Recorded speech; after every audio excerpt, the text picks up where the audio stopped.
Exciting news today on CP24, where we will hear from defense lawyer Shauna Brown in the case of Mr. Nicholas Landry. She'll join us in just a couple seconds, where she will go over any accurate details regarding the case as of right now with the Supreme Court of Canada.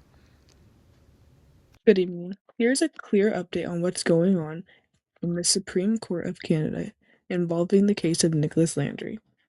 Mr. Nicholas Landry is a former Quebec police officer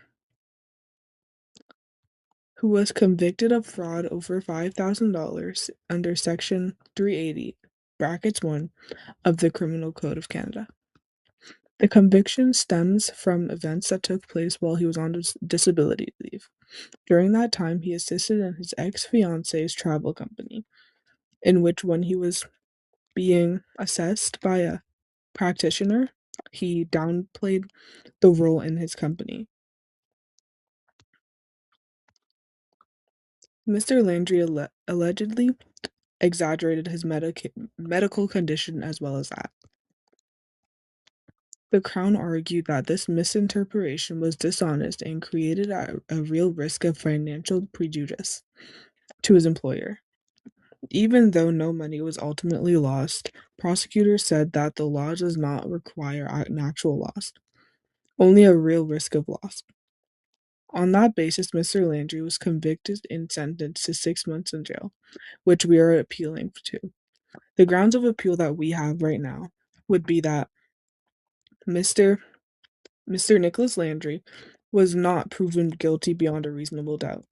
And under those circumstances that we think that it'd be fair for Mr. Landry's case to be acquitted altogether, or if for him to be charged with attempted fraud rather than convicted of fraud over $5,000.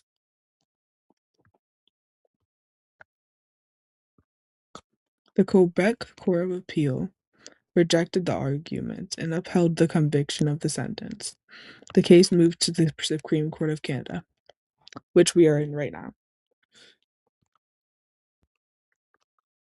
As of right now, that's all I'm at liberty to say, but I will say that the mitigating factors we have in the case of Mr. Nicholas Landry would be that he had no previous criminal record. He was part of the police force, the Quebec police force, which shows for his morals. He has good character, and there's a low risk of a second offense. We all think this was a big misunderstanding. With the first appeal being dismissed, we think that the Supreme Court of Canada will properly handle these matters. And the Supreme Court of Canada, as of right now, has made it clear that the dishonesty alone can be enough to constitute for fraud. And again, that's the latest on the case for now. Thank you for having me. It was a pleasure joining you.